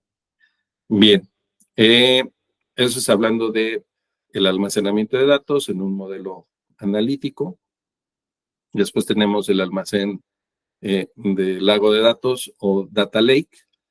Esto, bueno, ya lo veíamos. Manejamos información estructurada o semiestructurada y se utilizan tecnologías como Spark o Hadoop para procesar consultas de los archivos y devolver datos para informes y análisis, ¿no? Por ejemplo, nosotros acá, del lado de los contribuyentes, pues tenemos todas las declaraciones. Un proveedor nos entrega archivos JSON y esos archivos JSON nosotros los extraemos mediante Databricks y después los persistimos en Postgres para que después puedan ser explotados en otro modelo analítico del lado del usuario, ¿no? Entonces, así es como nosotros estamos explotando la información en un data lake. Y bueno, tenemos básicamente un informe esquema de lectura para definir esquemas tabulares, archivos semiestructurados, donde nosotros, bueno, pues mediante estos archivos JSON, como les decía, son semiestructurados, pues vemos la información y más adelante, bueno, pues la explotamos, ¿no? ¿Va? Los grupos de SQL de Azure Synapse Analytics incluyen Polybase, es decir, este manejo híbrido de base de datos de un data lake que se consulta mediante SQL, ¿no? Synapse Analytics también admite un enfoque de base de datos data lake en el que se pueden usar plantillas de base de datos para definir el esquema relacional de almacenamiento de datos. Entonces, es muy poderosa esta herramienta. De hecho, el ejercicio que viene más adelante habla al respecto. Sería importante que lo realizaran para que vean a mayor detenimiento cómo se utiliza, ¿no? Ok, los data lakes son un enfoque relativamente nuevo en los sistemas basados en Spark y se habilitan mediante tecnologías Delta Lake que agregan funcionalidades de almacenamiento relacionado a Spark, por lo que pueden definir tablas que exijan esquemas y coherencia transaccional, admitiendo orígenes de datos de streaming y carga por lotes. El streaming, bueno, pues es una manera de procesar información en tiempo real y el otro es hacia atrás, ¿no? A manera de carga por lotes. Una vez que se cerró cierto periodo, bueno, pues vamos y lo procesamos, ¿no? ¿Vale? Se proporciona un API de SQL para realizar las consultas, ¿no? Mediante Synapse. Ok, así es como nosotros podemos explotar la información en un modelo analítico y en un data lake. ¿Dudas, preguntas hasta aquí, chicos? ¿No? Bien, vamos a darle siguiente. Y vamos a ver la exploración de soluciones de plataforma como PaaS o Platform as a Service. Hay 3 servicios principales de PaaS que se pueden utilizar para implementar un almacén analítico a gran escala. Este es Azure Synapse Analytics.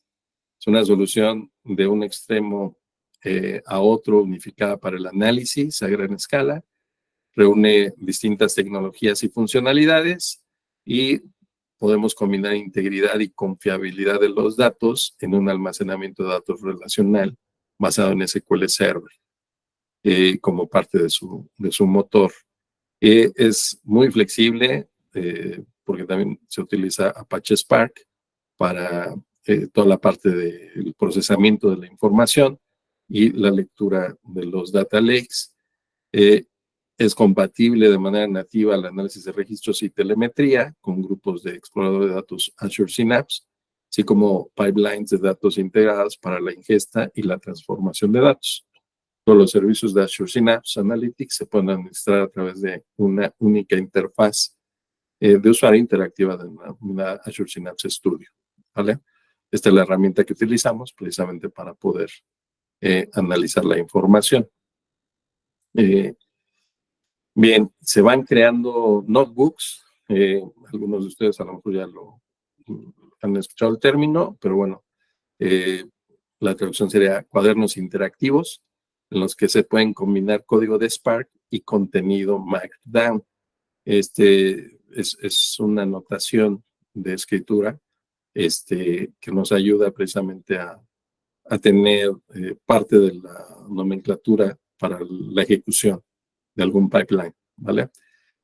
Synapse Analytics es una excelente opción cuando se quiere crear una única solución de análisis unificada en Azure, ¿vale? Entonces aquí Azure Synapse es todo el framework, contiene todo de punta a punta para que nosotros lo podamos utilizar, tiene distintas ofertas, costos, etcétera, ¿no? Habría que irlo evaluando. Se están, bueno, ya me dio acá un error, no sé por qué.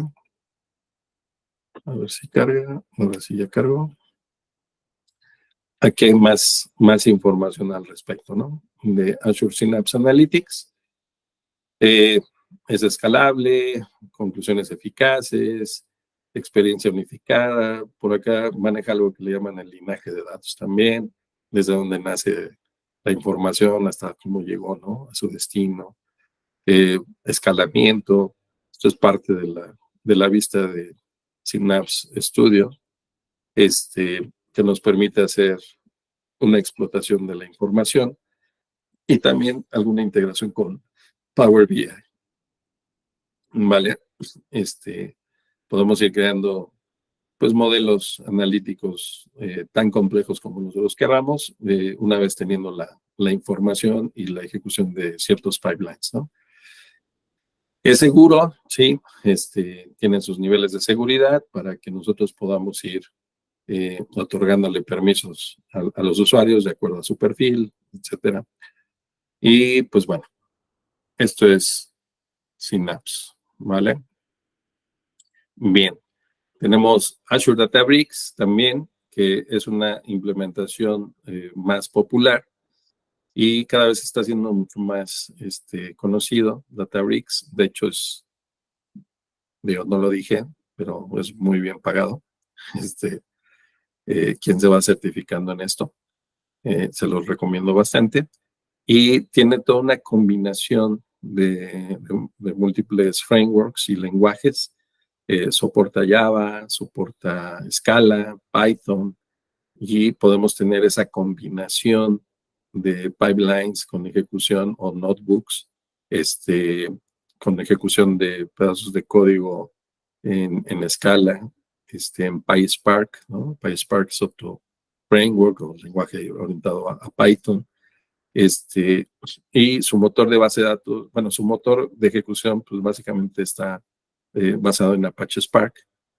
Y pues bueno, en realidad es muy, muy poderoso, es multiprocesamiento, tiene distintos niveles.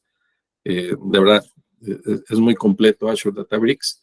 Si ustedes están interesados en irse hacia allá, hacia este conocimiento, créanme que va a valer la pena. Esto es parte de todo su motor. Tenemos la parte de la ingesta, la orquestación, toda la parte de la preparación, transformación, enriquecimiento, el hecho de tener integraciones con Azure Synapse también, toda la parte del almacenamiento que leemos de los data lakes, Data Factory también se puede estar integrando hasta el lado de la explotación con Power BI, ¿no? Aquí, como les mencionaba, Databricks admite Python, Scala, R, Java y SQL, ¿no? R es un lenguaje muy utilizado para la parte de análisis de modelos ya más avanzados, ¿no? Modelos financieros, de proyección, etcétera. Y pues bueno, tiene incluso, bueno, algunas integraciones con TensorFlow, PyTorch y scikit-learn, ¿no? Entonces, para toda la parte del Machine Learning. Entonces, está muy, muy interesante. Es de código abierto y tenemos pues toda la información para que ustedes igual puedan ir aprendiendo, ¿no? ¿Vale? Bajo demanda. Entonces, aquí también ustedes pueden ir viendo de qué va. Sí, es algo considerable el costo, pero empresas que van al gran procesamiento de información, pues vale la pena que lo utilicen. ¿Ok? Después tenemos el servicio de Azure HD Insight. También es un servicio de Azure que admite varios tipos de clúster de análisis de datos de código abierto. No es tan fácil de usar como Azure Synapse y Databricks. Puede ser una opción adecuada si la solución de análisis se basa en varios marcos de código abierto o si necesitamos migrar una solución local existente basada en Hadoop a la nube, ¿no? Pudiera ser el paso intermedio para llegar hacia la nube. Si tenemos algo on-premise, podemos ir algo on-premise de Hadoop. Nos podemos ir a Azure HD Insight y después pues ya ir brincando hacia Synapse o hacia Databricks, ¿vale? Nota, cada uno de estos servicios puede considerarse como un almacén de datos analíticos en el sentido de que proporcionan un esquema y una interfaz a través de los cuales se puede consultar los datos. Sin embargo, en muchos casos los datos se almacenan realmente en un data lake y el servicio se usa para procesar los datos y ejecutar consultas. Ese es básicamente su core, ¿no? Algunas soluciones pueden incluso combinar el uso de estos servicios, un proceso de ingesta, un ELT, extracción, carga y transformación, puede copiar datos en un data lake y posteriormente usar uno de estos servicios para transformar los datos y otros para consultar, ¿no? Por ejemplo, un pipeline o una canalización puede usarse un trabajo de MapReduce que se ejecuta en HD Insight o un cuaderno que se ejecuta en Databricks para procesar un gran volumen de datos en un data lake y luego cargarlo en tablas SQL en Azure Synapse Analytics para poder consultarlo a través de algún visualizador como Power BI, ¿no? Por ejemplo, ¿vale? Estos son, de alguna manera, los 3 servicios PaaS que tiene como oferta Azure: Synapse, Databricks y HD Insight, ¿vale? Entonces, son muy poderosos, sí, se pueden hacer muchas cosas, cada uno tiene su propio caso de uso, pero sí les recomiendo meterse más a detalle, si les interesa alguno de estos, o irlos viendo, incluso de manera independiente, para ir viendo de qué va Spark, ¿no? Cuál es el contenido Markdown, ¿no? Lo que les hablaba. En fin, ¿ok? Bien, hoy aprendimos distintos conceptos, entre ellos el ETL, el LT, la base de datos no relacional, estructurados, semiestructurados. Yo creo que lo vamos a dejar hasta aquí para abrir alguna duda, pregunta, un espacio, alguna opinión. ¿Cómo están viendo hasta aquí todo el contenido? Vimos estos, ¿verdad? Bien, José. Omar, excelente. Pues bien, llegamos a la parte del ejercicio. La exploración del análisis de datos en Azure Synapse Analytics. Háganlo, ya tienen 3 ejercicios por realizar. Espero los hagan para que vean de qué va. Aquí seguimos el paso a paso, igual, sigan las regiones, ¿no? Las zonas que nos vayan dando. Tienen que ir viendo este tipo de resultados, a lo mejor no idénticos, pero algo sí similar. Van a crear aquí un pipeline que haga una ingesta de un CSV, aquí nos está pasando el CSV, y tienen que seguir paso a paso para después ver cómo cargan la información, cómo se le crea un notebook para que lo cargue y después lo procese, y una vez que ya se procesó, nosotros poder hacer una consulta e ir viendo toda la información. ¿Vale?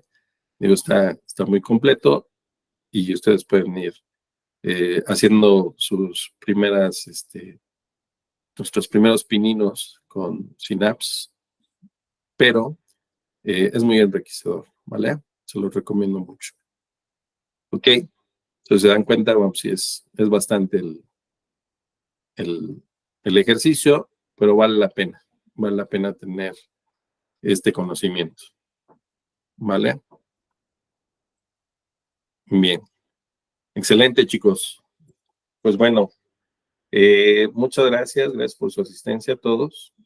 Los que no han tenido oportunidad de venir anteriormente, revisen el material, ya sea los videos o ejecuten los módulos anteriores.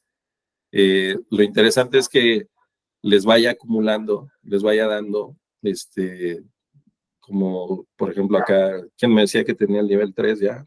Yo no,